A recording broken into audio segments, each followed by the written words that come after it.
আসসালামু আলাইকুম গাইস, কি অবস্থা? কেমন আছো সবাই? আশা করি সবাই অনেক বেশি ভালো আছো। তো গাইস, এখন তোমাদের মনে পছন্দ হতে পারে যে আমি এখন কোথায় আছি। তো আমি এখন আছি হাতির ঝিলের রাস্তায়। তো তোমাদের মনে আরেকটা কথা হতে পারে যে আমি কোথায় আছি। তো আমি এখন যাচ্ছি কোচিং।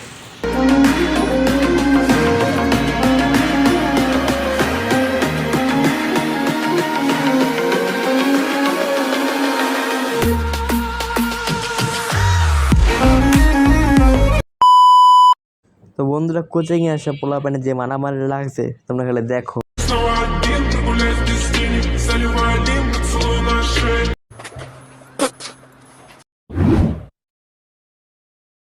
আজকে তো সোমবার আর এখন বাজে 3:47।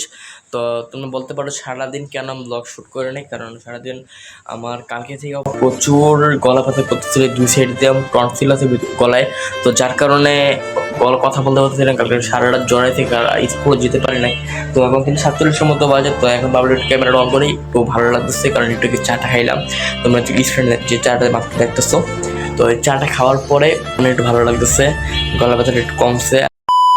আর পাশাপাশি বাংলাদেশে খেলা হইতেছে কম্পিটিটিভ ইস্যুর কারণে আমাদের দেখাতে পারতেছি না খেলাটা। তো এটা দেখতেছি আমি, হালকা করে একটু দেখে নাও।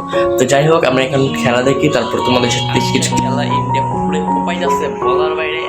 8 ওভারে গড় থেকে 47 রান। এটা পসিবল কিন্তু বুঝতে পারছি না। টেস্ট খেলা T20 খেলতেছে। বর্তমানে বাংলাদেশের ইন্ডিয়ান স্কোর হচ্ছে 162 রান, 20 ওভার 4 উইকেট। স্ট্রাইকিং কোহলি আর নন স্ট্রাইকে। সো গাইস, তোমরা এতক্ষণ হয়তো বাংলাদেশের খেলা কী হয়েছে বা না হয়েছে তোমরা এতদিনে সবই জানো, আর এটা নিয়ে কিছুই বলার নাই। তো যারা যারা দেখতেছো গাইস, অবশ্যই চ্যানেলটা একটু সাবস্ক্রাইব করা লাগবে, কারণ সামনে আসতে বিশাল ব্লকবাস্টার এপিসোড। জাস্ট তোমরা ওয়েট অ্যান্ড সি করতে থাকো। সো গাইস, সময় যত যাচ্ছিল আমার অবস্থা ততই খারাপ হচ্ছিল। এই মুহূর্তে আমার বলার কোনো ভাষায় ছিল না, কারণ আমার জ্বর তীব্র আকার ধারণ করেছিল সে সময়। তখন আমি না পারতেছিলাম বলতে, না পারতেছিলাম সইতে।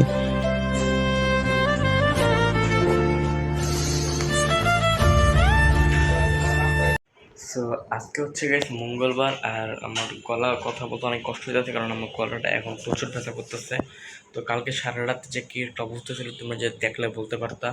তো তোমরা ক্যামেরা অন করে নেই, কালকে রাত্রের বেলা আমার প্রায় 3-4 ফোঁটা লাগছে। আমার গলা শুকায় একবারে অবস্থা খারাপ হয়ে গেছে, এমন একটা অবস্থা। সো গাইস, এখন যাচ্ছি হাসপাতালে, কারণ আমার অবস্থা অনেক বেশি খারাপ।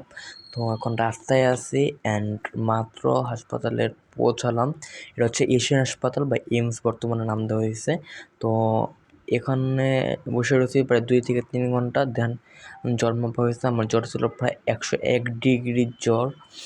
তো যাই হোক, আমরা এখানে দেখতেছিলাম আমার ওজন 52 কেজি।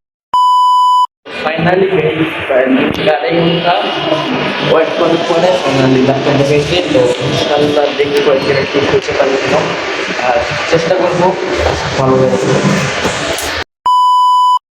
তো এই ছিল গাইস আমার এই জ্বরের কাহিনী। তো এই জ্বর ছিল প্রায় আমার 2 থেকে 3 দিন। এই জ্বর আমাকে 4-5 দিন স্কুলে যাওয়া থেকে বিরত রাখে অ্যান্ড আমার অবস্থা পুরো কাহিনী করে দেয়। আমার এখনও কিন্তু এতটা ভালো হয় নাই গলা ব্যথা, এখন আমার অ্যান্টিবায়োটিক চলতেছে। তো ইনশাআল্লাহ খুব শীঘ্রই তোমাদের দোয়া এবং আল্লাহর রহমতে ভালো হয়ে যাব। তো জ্বর মূল কাহিনীটা হচ্ছে আমাদের, তো আমি মানে টনসিল আমার গলাতে ঠান্ডা খাওয়া একেবারে হারাম, বাট আমি ঠান্ডা প্রচুর পরিমাণে খেয়েছি কয়েকদিন। তো এর কারণে ধরছিলাম বাচ্চাদের সিরিয়াস ওষুধ আছে, সবার বাসায় জ্বর। আমি জ্বর করে যাতে কেউ এরকম সমস্যা না ভোগো অ্যান্ড সবাই যাতে সুস্থ হয়ে ওঠে যাতে জ্বর, তাদের জন্য বলতেছি।